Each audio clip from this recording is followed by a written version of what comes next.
Welcome to DCS Spitfire Startup Training. I'm Top Gun with the AKA War Dog Squadron. I'll be working off of my checklist version 1.3. And as always, I'll be going a little bit out of sequence here according to the checklist because I don't want to deal with the engine noise. I'm going to go ahead and close the canopy first. Obviously, you don't want to generally do that so that you can stick your head out the windshield in order to facilitate taxiing back and forth. So let's go ahead and close the canopy here. And you have to be careful because the canopy control is right next to the canopy jettison control. So make sure you're hitting the handle and not the knob. So let's go ahead and activate the parking brake, which is mouse wheeling over the brake lever. Make sure that the side door is closed. Obviously, you won't be able to close that without the main canopy closing.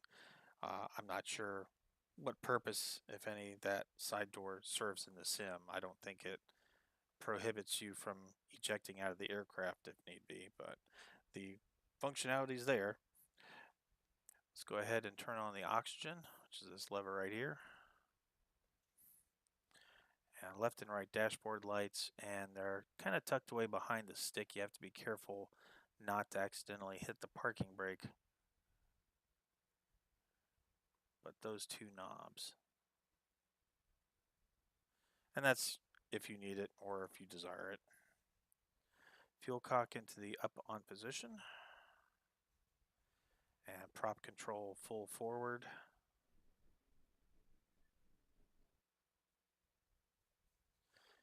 And go ahead and open the throttle itself about 1 inch or so. And mixture control full aft. This one's already in the correct position, but if you come in and land and you need to restart the engine, you'll want to make sure that this is in the correct position. So in the full aft position is where you need it. Let's go ahead and unscrew the primer. So just mouse wheel over it and then give it 5 full pumps.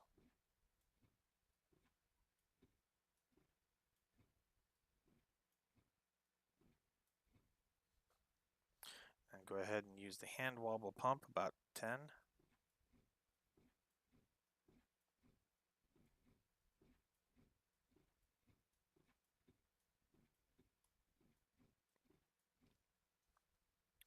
Now let's go ahead and activate our channel for ATC. I've got mine set to the B channel. Just like in all the other World War II aircraft, you cannot manually dial in a frequency with this radio, so it'll have to be set in the mission editor. So if you're making the mission, you'll have to be aware of that and go ahead and set those channels for ATC and for the other flight members for these channels that you can select.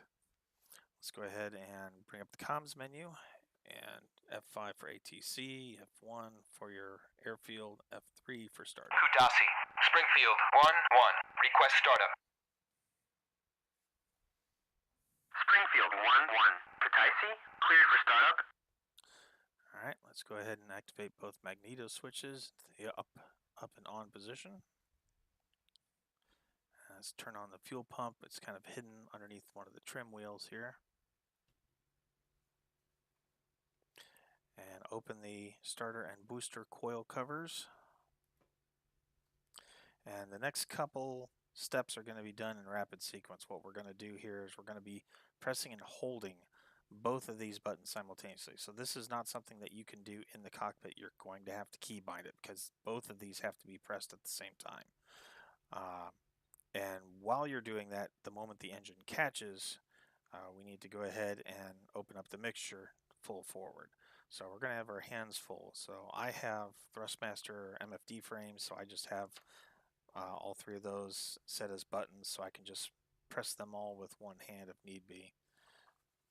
So let's go ahead and press the coil and the starter buttons, and as soon as the engine catches, we'll hit the mixture.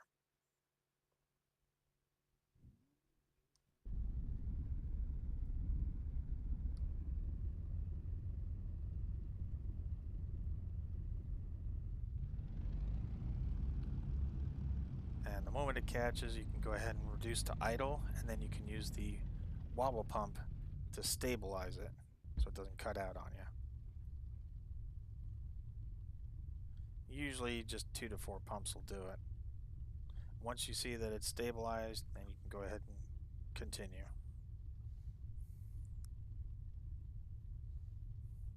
So let's go ahead and close the starter and booster covers, and we can go ahead and lock the primer, just mouse wheeling over it. We can turn on the nav lights now.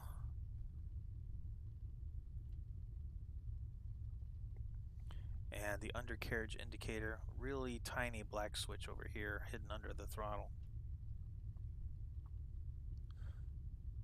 Also make sure that your flaps are in the up position.